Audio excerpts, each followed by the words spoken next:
Hello friend, नमस्ते। मैं हूँ रेणु तिवारी। अपने कृष्णा लोकगीत चैनल में आप सभी का स्वागत करती हूँ और वेलकम करती हूँ।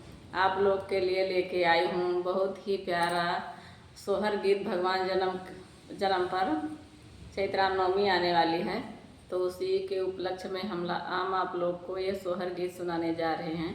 अच्छा लगे तो लाइक सब्सक्राइब करिएगा और कमेंट में ज़रूर बताइएगा, और आपके कमेंट का हमें इंतज़ार रहेगा। तो प्लीज़ अपना प्यार, आशीर्वाद और दुलार बनाए रखिएगा। तो लीजिए ये सोहर गीत सुनिए।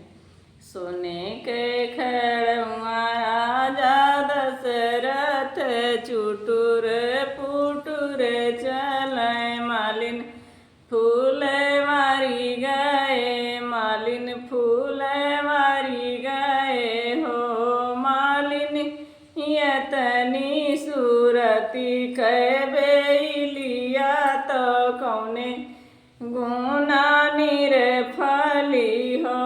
मालिन यतनी सूरती कैबेलिया, तो कौने गुना निरफली हो।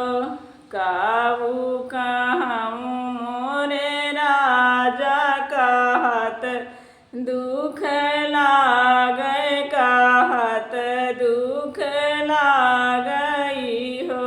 राजा यतनी सूरती कै कौशल्या रानी, कौने गुना बाझिनी, कौने गुना बाझिनी हो।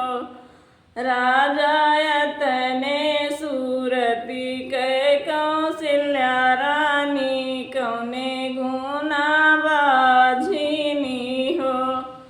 यतनी बचनी सुनय राजा, तो बहुत दुखी भय, बहुत दुखित भय हो।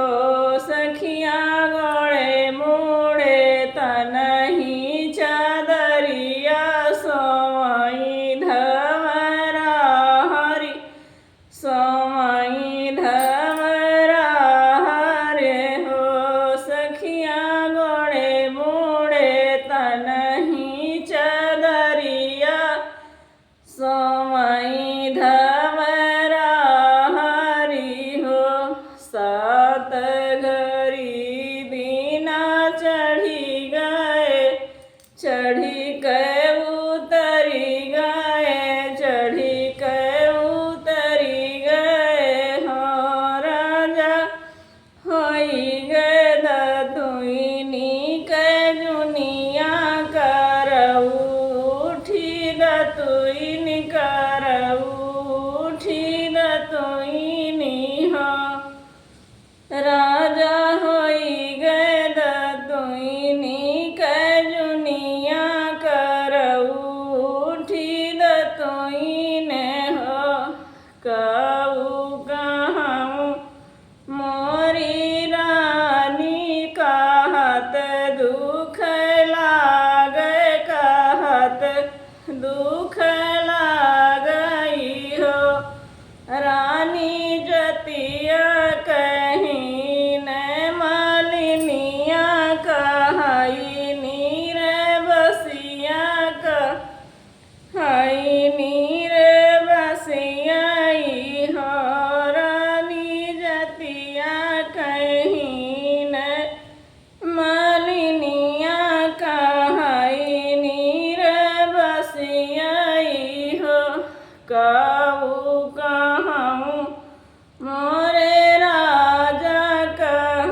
कहू नाही महकई हो, लायो मैं बियला चमेलिया उर अमरुतिया उर अमरुतियाई हो, रानी तोहरे गर्भ भगवान लालन तोहरे होई है लालन तोहरे होई है हो, रानी तोहरे